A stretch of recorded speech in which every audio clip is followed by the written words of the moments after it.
로마서 5장 12절에서 14절까지입니다. 신약성경 245페이지입니다.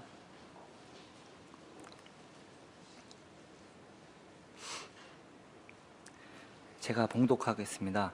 그러므로 한 사람으로 말미암아 죄가 세상에 들어오고 죄로 말미암아 사망이 들어왔나니 이와 같이 모든 사람이 죄를 지었으므로 사망이 모든 사람에게 이르렀느니라. 죄가 율법이 있기 전에도 세상에 있었으나 율법이 없었을 때에는 죄를 죄로 여기지 아니하였느니라. 그러나 아담으로부터 모세까지 아담의 범죄와 같은 죄를 짓지 아니한 자들까지도 사망이 왕노릇하였나니 아담은 오실 자의 모형이라. 아멘. 오늘은 이제 하이델베르크 요리문답 세 번째 시간입니다. 그래서 오늘은 6문에서 8문까지를 다루게 되는데요. 요리문답의 전체적인 설명은 앞서 목사님들께서 다 잘 해주셨기 때문에 잘 아시리라 또 생각합니다. 먼저 교리라 하면요, 우리가 먼저 드는 생각은 어렵다 라는 생각입니다. 부담도 많이 되고, 교리를 배운다고 하면 여러 가지 어렵게 생각하는 부분이 많은데요. 쉽게 말해서 우리가 믿고 있는 바가 무엇인지에 대해, 또 성경이 어떻게 가르치는지에 대해 정리해 놓은 거라고 생각하면 될 것 같습니다. 쉽게 말해 하나님이 천지를 창조하셨어, 이러면 창조교리 이렇게 말할 수 있고요. 그런데 인간은 하나님과의 약속을 어기고 선악을 알게 하는 나무의 열매를 먹고 타락했지, 부패했지 라고 얘기하면 타락교리, 또 부패교리라고 말할 수 있는 겁니다. 그러니 이제 이미 여러분이 알고 있는 내용들을 조금 체계적으로 정리해놨다라고 생각하시고 들으시면 조금 쉽게 이해할 수 있지 않을까 생각합니다. 여러분 다들 드라마 보시나요? 드라마? 저는 이제 드라마를 자주 보지는 않는데요. 요즘에 너무 재밌었던 드라마가 있어가지고 이미 끝났지만 몇 번을 돌려보고 있는지 모르겠습니다. 그래서 도깨비라는 드라마인데요. 이게 또 설교하다가 도깨비라는 얘기를 하니까 또 좀 이상하긴 한데, 그 드라마에 대해서 얘기하려는 건 아니고요. 그 도깨비라는 드라마 내용 안에 이제 중요한 설정들이 몇 가지 있는데, 그 중에 한 가지가 전생에 관한 겁니다. 전생. 이제 지금의 삶이 있고, 이제 예전에 과거의 삶이 있다, 이런 전생인데, 드라마에 보면 어떤 사람은 전생에 죄가 너무 많아서 지금 현세에 되게 어렵게 살고 있고, 어떤 사람은 전생에 나라를 구해서 지금 이렇게 잘 살고 있다, 이런 내용도 나옵니다. 거기서 도깨비는 유일하게 그 전생부터 지금까지 존재해온 그런 존재로 나와서 자기와 인연이 있었던 사람, 혹은 전생에 아주 좋은 삶을 산 사람을 도와주기도 하고 벌을 주기도 하고, 이제 그런 내용들이 나옵니다. 근데 요즘 드라마를 보면요, 전생 혹은 과거의 이야기로 돌아가서 지금의 좀 답답한 현실을 바꾸고자 하는 그런 내용들이 많습니다. 판타지 같은 요소가 많이 있는데, 제가 드라마를 보면서 문득 이런 생각이 들었습니다. 왜 사람들이 전생에 혹은 과거로 돌아가 현재의 어떤 삶을 바꾸는 그런 내용들에 열광을 할까? 재미를 느낄까? 이제 이런 고민을 하면서 봤는데, 제가 생각한 답은 이런 것이었습니다. 지금의 현실이 너무 말도 안 되기. 나는 지금 너무 열심히 살고 있는데 도대체 왜 나에게 이런 일이 일어나는지 잘 모르기 때문에 세상 사람들은 전생 혹은 과거에 혹은 이전에 나의 삶이 있었고 내가 그때 죄를 너무 많이 지어서 지금 내가 이렇게 어렵나 보다 라는 생각을 이제 하는 것 같았습니다. 지금의 현실이, 정말 이 말도 안 되는 현실이 도대체 어디서부터 잘못된 것인가? 나는 지금 열심히 살고 있는데 나에게 왜 이런 일이 일어났지? 라는 생각들, 그런 고민들 속에서 그런 드라마나 영화를 보면 이것을 해결해 줄 것만 같은, 또 그런 고민을 조금 해소시키는 그런 드라마나 영화를 사람들이 좀 찾는 것 같았습니다. 여러분은 전생을 믿으시나요? 안 믿으시죠? 예, 당연한 얘기죠. 저도 믿진 않습니다. 기독교인이라면요, 예수님을 믿는 사람이라면요, 전생이 얼마나 터무니없는 이야기고 말도 안 되는 이야기라는 사실을 알게 됩니다.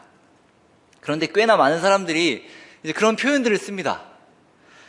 내가 전생에 무슨 죄를 지었기에, 야 너는 전생에 나라를 구했나 보다, 이런 표현들을 흔히들 쓰곤 하죠.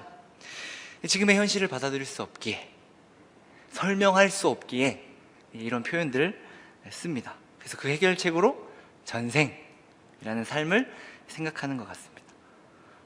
그렇다면 여러분은 어떻게 생각하시나요? 지금의 여러분의 현실이 혹 말도 안 되는 현실 속에 계시거나 정말 내가 왜 이런 상황 가운데 있는지 잘 모르고, 도대체 하나님은 어디 계시고 나는 누구고 왜 여기 있나, 이런 고민 속에서 여러분의 그런 해답은 어디서 찾으시느냐고 묻고 있는 겁니다. 나에게 왜 이런 일이 일어나고 내가 왜 이렇게 어려운 삶을 살게 되었는가, 한번 이제 고민해 보신 적 없으신가요? 우리도 뭔가 답을 찾아야 하는데 세상 사람들은 전생이란 곳에서 내가 전생에 죄를 많이 지었나 봐 이러고 덤덤히 받아들이기도 하고, 그렇죠? 우리는 도대체 답을 어디서 찾아야 하는가, 이런 고민이 또 들기도 시작했습니다. 더욱이 우리는 하나님을 믿고 있고 우리와 함께 하심을 믿고 있는 사람인데 도대체 우리의 현실은 왜 그런 것인가 라는 고민을 하게 됩니다. 우리도 답을 찾아야 합니다. 우리는 전생에서 답을 찾지는 않지만 우리의 답은 바로 우리의 인간의 기원 혹은 상태에 대한 성경의 이야기 속에서 찾을 수 있습니다. 우리 인간은 죄인이고 이제 하나님의 진노와 저주 가운데 사는 사람, 심판을 기다리는 인간. 그런데 질문이 드는 거죠. 도대체 왜 우리 인간이 이런 상태에 놓이게 되었는가? 왜 우리가 죄인이고 우리가 왜 하나님의 진노와 저주 가운데 놓이게 되었는가? 라는 질문 속에서 우리는 전생이 아닌 성경의 창조에서 그 답을 찾게 됩니다. 한번 여러분이 처음 예수님을 믿었을 때를 한번 생각해 보시겠습니까? 우리가 처음 예수님을 믿고 하나님을 알게 되면 모두 다 공통적으로 하는 고백이 있습니다. 어떤 고백일까요? 여러분이 처음 예수를 믿었을 때, 그 예수님을 믿었을 때 여러분이 했던 고백 기억하시나요? 누가복음 5장 8절에서 베드로가 했던 고백입니다. 제가 읽어드리겠습니다. 시몬 베드로가 이를 보고 예수의 무릎 앞에 엎드려 이르되 주여 나를 떠나소서 나는 죄인이로소이다 하니, 바로 우리가 예수님을 알게 되면 주님 나는 죄인입니다 라는 고백이 제일 먼저 나옵니다. 모두가 똑같습니다. 예수님을 믿은 사람이라면 아마 그 고백이 제일 먼저 나왔을 겁니다. 인간이 정말 죄인이 맞다라는 증거 중에 하나라고 저는 생각합니다. 그러면 이제 우리에게 희망이 없고 하나님의 은혜가 필요하고 또 구원자가 필요하다는 사실을 알게 됩니다. 또한 구원자를 갈망하게 됩니다. 우리를 이곳에서, 이 죄에서 구원해 주실 구원자가 누구인가? 그리고 우리는 깨닫습니다. 그 구원자가 예수님이로구나. 이것을 깨달은 후에는 우리는 이제 감사하며 하나님의 은혜에 감사하며 이 삶을 살게 됩니다. 그런데 예수를 믿었고 감사하며 열심히 살고 있는데 도무지 현실은 나아지지가 않습니다. 어렵습니다. 쉽지 않습니다. 그러면 이제 우리는 생각하게 되죠. 도대체 이건 뭔가? 나 이제 예수님 믿었고 내가 죄인인 거 알았고 하나님의 은혜로 이제 살아가길 원하는데 도대체 이 삶은 뭔가? 설명할 수 없는 상황들 속에서 우리는 고민하게 됩니다. 분명히 하나님이 인간을 창조하셨다고 하셨는데 왜 우리는 죄인이고 하나님의 진노와 저주 가운데 있게 된 것일까? 왜 구원자를 보내셨어야만 했는가? 라는 질문이 듭니다. 그래서 우리는 성경을 이제 보기 시작합니다. 성경을 보기 시작한 후에 얼마 지나지 않아 우리는 그 답을 찾게 됩니다. 바로 창세기를 보게 되면 그 답을 찾을 수 있는 기사가 나옵니다. 창세기에 보면 하나님께서 태초에 천지를 창조하셨습니다. 하나님께서 모든 것을 창조하시고 특별히 인간을 창조하셨습니다. 창세기 1장 26절에서 28절을 읽어보겠습니다. 창세기 1장 26절에서 28절입니다. 하나님이 이르시되 우리의 형상을 따라 우리의 모양대로 우리가 사람을 만들고 그들로 바다의 물고기와 하늘의 새와 가축과 온 땅과 땅에 기는 모든 것을 다스리게 하자 하시고, 하나님이 자기 형상 곧 하나님의 형상대로 사람을 창조하시되 남자와 여자를 창조하시고, 하나님이 그들에게 복을 주시며 하나님이 그들에게 이르시되 생육하고 번성하여 땅에 충만하라. 땅을 정복하라. 바다의 물고기와 하늘의 새와 땅에 움직이는 모든 생물을 다스리라 하시니라. 우리 인간은 하나님의 형상을 따라 지음을 받았습니다. 여기에서의 하나님의 형상은 이제 웨스터민스터 신앙고백서에 보시면 이렇게 설명합니다. 하나님은 사람을 남자와 여자로 창조하시되 지식과 의와 거룩에 있어 자기 자신의 형상을 따라 피조물들을 지배하게 창조하셨습니다 라고 말하고 있습니다. 사실 저는 어렸을 때 하나님의 형상을 따라 지음을 받았다 그러길래 저는 하나님이 이렇게 인간과 같은 모습을 하고 있는 줄 알았어요. 사실 어떤 다른 신화, 그리스 신화에 보면 신들이 다 인간의 모습을 하고 있잖아요. 그래서 저는 하나님의 형상이라는 것이 하나님이 이렇게 생기셨구나, 우리가 이렇게 동물과는 다르게 생긴 이 모양이 하나님의 형상이구나 이렇게 생각했는데 그게 아니었습니다. 하나님의 형상이라는 말은 바로 하나님의 지식과 의와 거룩이 우리와 닮았다는 겁니다. 우리가 그렇게 하나님의 형상대로 창조되었다는 겁니다. 하나님께서는요, 인간을 창조하시고 하나님과 교제하기를 원하셨습니다. 하나님의 지식을 닮아 그분을 알고 그분을 마음으로 진정으로 사랑하며 영원히 살기를 원하셨습니다. 그렇게 살면서 인간에게 하나님께 마땅히 드려질 영광과 찬송을 받기를 원하셨습니다. 우리는 창세기 1장을 통해 하나님께서는 처음부터 우리를 죄인으로 창조하셨던 게 아니었구나 라는 사실을 알게 됩니다. 하나님께서 인간을 창조하셨는데 죄인으로 창조하셨던 게 아니구나, 우리는 하나님을 닮은 하나님의 형상을 따라 지음을 받았구나 라는 것을 알게 됩니다. 여러분, 나눠드린 하이델베르크 그 문답을 보시면요, 육문에서 말하고 있는 내용이 바로 지금의 이 내용입니다. 한번 보시고 우리 함께 읽어보겠습니다. 제가 문을 읽을 테니까 여러분이 답을 읽어주시면 됩니다.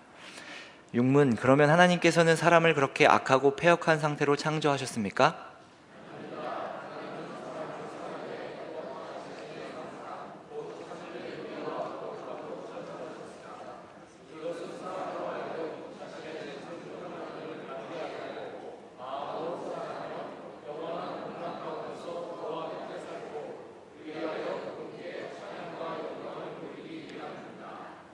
하나님께서는 우리를 하나님의 형상대로 창조하시고 이제 사람이 하나님을 알고 마음으로 사랑하며 영원한 복과 즐거움 가운데서 그와 함께 살고 그리하여 그분께 찬양과 영광을 돌리기 위하여 창조하셨습니다. 이쯤 되면 또 질문이 들죠. 그런데 왜? 무슨 일이 있었기에, 도대체 무슨 일이 있었기에 인간이 죄인이 되었는가? 왜 우리가 하나님의 진노와 저주 가운데 놓이게 되었는가? 궁금하게 됩니다. 이 내용은요, 창세기를 또 보다 보면 2장부터 이제 나오게 됩니다. 이제 인간은 하나님의 지식과 의와 거룩을 닮아 창조되었고 이제 피조물들을 다스리며 살게 됩니다.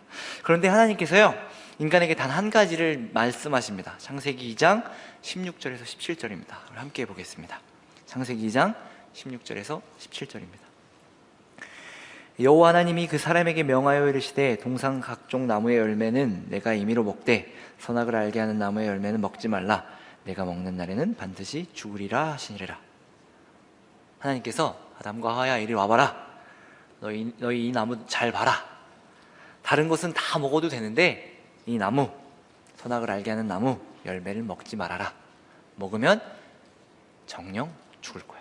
진심이야 라고 하나님께서 말씀하셨다는 겁니다.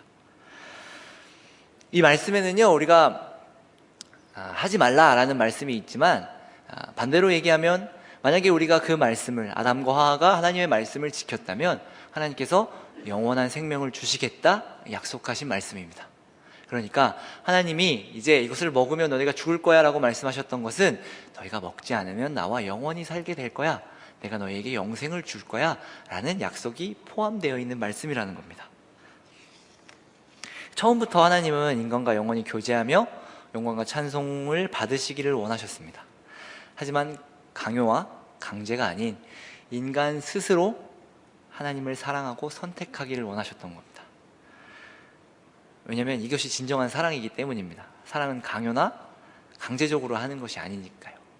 그런데 문제는 아담과 하와가 이 언약을, 이 약속을 어기게 됩니다. 실패하게 됩니다. 뱀의 유혹에 넘어가 마땅히 먹지 말아야 할 열매를 먹게 된 겁니다. 반대로 다시 말하면 지켜야 할 하나님의 말씀을 지키지 않고 불순종하게 된 겁니다. 위에서 언급한 말을 좀 빌려오면 인간 스스로의 결정으로 하나님이 아닌 죄를 선택하기로 결정한 겁니다. 하나님의 말씀을 지키는 것을 선택한 것이 아니라 하나님의 말씀을 어기기로 적극적으로 선택한 사건이 오늘 사건인 겁니다. 단순히 그냥 유혹에 넘어가 그 선악과를 먹은 사건이 아니라 인간 스스로, 이제 인간은 하나님의 형상을 닮아서 죄를 지을 수도 짓지 않을 수도 있는 능력이 있었는데 스스로 나는 죄를 짓겠다 결정한 사건이 바로 오늘 선악과를 먹은 사건입니다. 그로 인해 인간에게 또한 이 세상에 죄가 들어왔고 하나님의 진노와 저주 아래 놓이게 된 겁니다. 약속을 어겼을 시 받아야 할 그 죄의 책임, 바로 죽음이었습니다. 이제 하나님의 진노와 저주 아래서 죽음이라는 심판을 기다리는 상태가 된 것입니다. 또한 인간은 이제 죄로 인해서 하나님과의 관계가 끊어져 버립니다. 그래서 하나님께 공급받던 모든 것이 공급이 끊김에 따라서요, 인간은 이제 부패하기 시작합니다. 우리가 냉장고에 코드를 뽑으면 전기가 공급되지 않으면 그 안에 있는 게 모두 썩잖아요. 그것과 마찬가지로요, 인간은 하나님께 항상 공급받아 그 삶을 살아가도록 하나님께서 창조하셨는데 이제 하나님께서 공급하시던 모든 게 죄로 인해 끊어지면서 이제 인간의 속에 있는 모든 것들은 부패하기 시작합니다. 쉽게 말해 썩기 시작한 겁니다. 그래서 하나님의 지식과 의와 거룩 또한 부패하여서 이제 하나님의 형상을 잃게 되는 것입니다. 이제 더 이상 인간 스스로 하나님을 선택할 수도 하나님을 알 수도 없는 상태에 이르게 된 겁니다.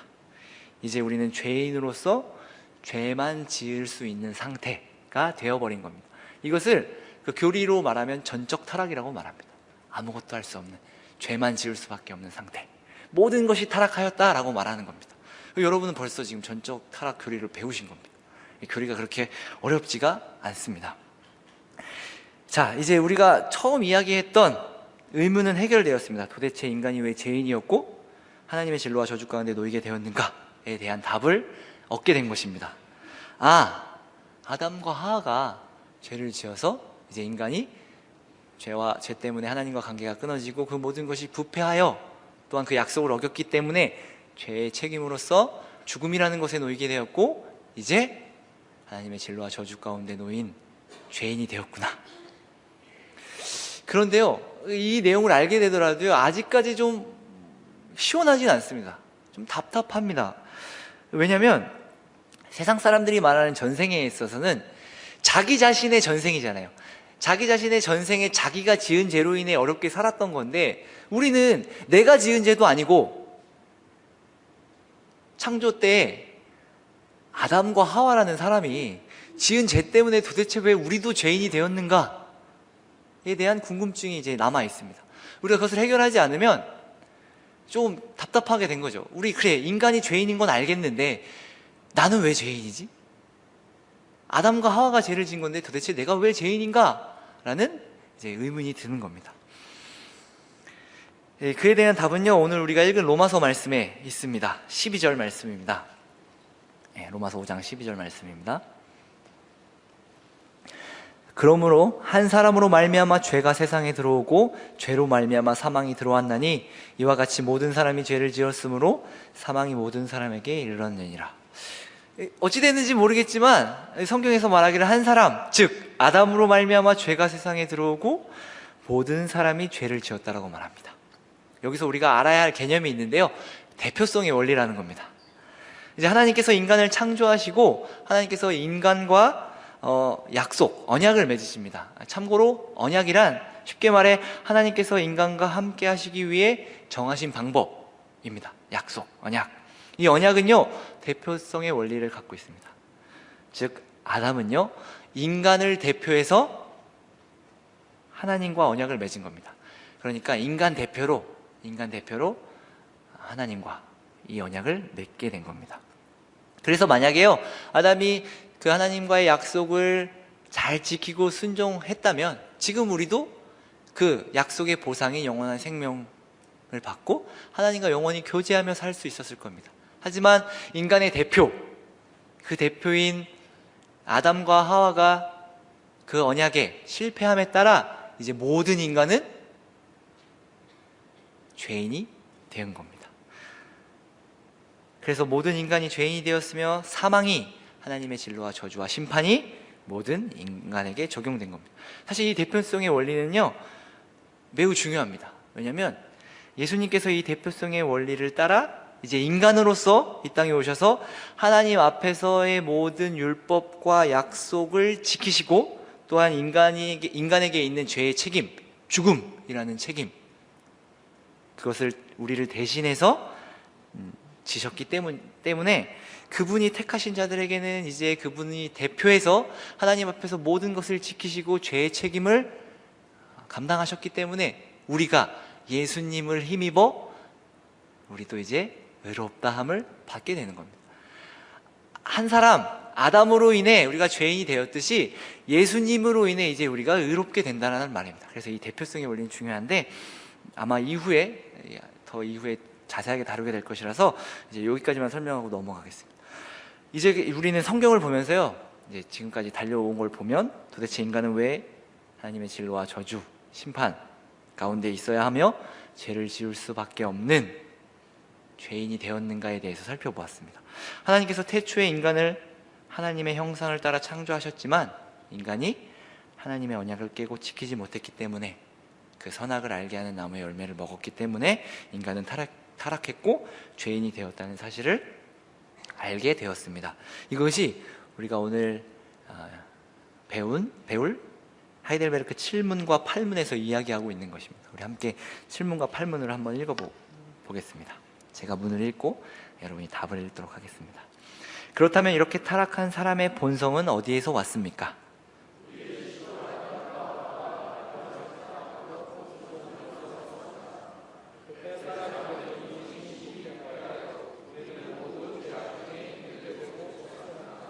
팔문입니다. 그렇다면 우리는 그토록 부패하여 선을 조금도 행할 수 없으며 온갖 악만 행하는 성향을 지니고 있습니까?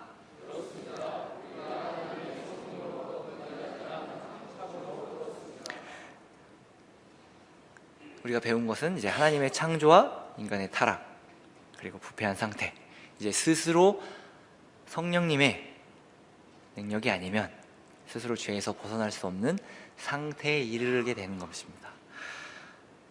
우리는 전생을 믿지 않지만 인간의 기원, 본성의 타락, 창조의 기사를 통해 우리는 확인할 수 있습니다.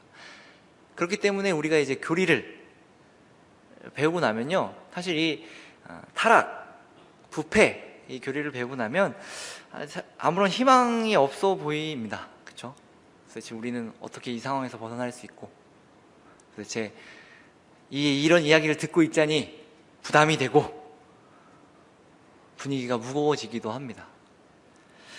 하지만 이것은요 매우 중요한 것입니다. 왜냐하면 창조와 타락과 부패에 대한 성경의 내용, 그런 교리는요 우리에게 우리가 어떠한 상태에 있는가에 대해서 알게 해줍니다.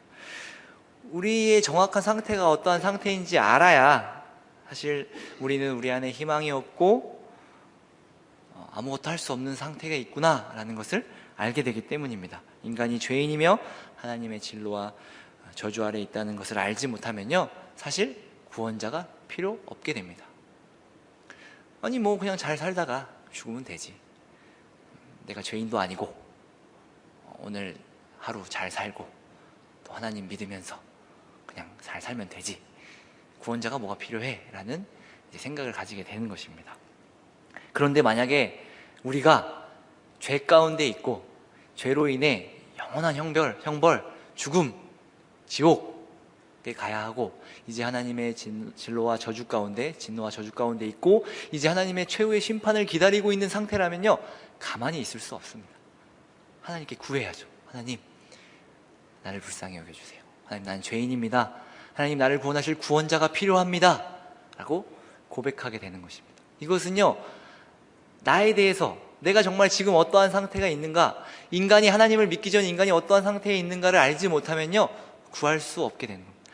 그래서 사실 우리가 예수님을 처음 믿었을 때 나오는 고백, 주님 나를 떠나주세요, 나는 죄인입니다라는 고백이 얼마나 귀한 고백인지 우리는 이제 비로소 알게 되는 것입니다. 왜 우리가 예수님을 처음 만나면 그 기쁨과 감사로 쭉 지내는 것이 아니라, 저는 궁금했거든요. 왜 우리가 처음 예수님을 탁 믿었을 때 펑펑 울고 죄인임을 고백하게 될까? 이게 좀 궁금하기도 했었는데, 내가 죄인임이 먼저 확인되지 않으면 우리는 구원자와 또 하나님의 은혜에 대해 생각해 보지 못하게 되고 잘 알지 못하게 되기 때문입니다. 그래서 사실 이 교리에서도 계속해서 말하는 죄인이다, 너희들은 부패하였다, 인간은 아무것도 할 수 없다라고 이야기하는 이유가 바로 이것입니다.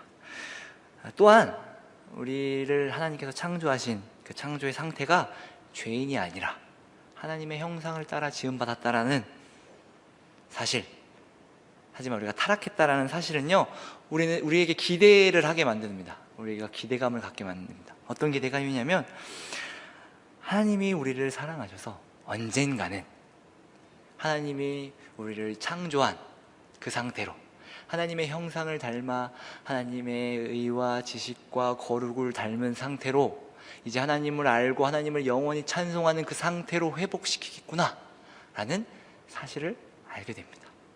우리가 하나님의 창조와 타락을 배우면서 다만 우리가 죄인으로서 창조된 게 아니라 하나님이 원하셨던 형상이 있다라는 소리는 이제 우리를 다시 그 상태로 회복시키실 거라는 약속도 우리가 발견하기 때문에, 우리가 이러한 교리를 보며 우리에게 희망이 있음을, 우리에게 은혜가 있음을 다시 한번 발견하게 되는 겁니다.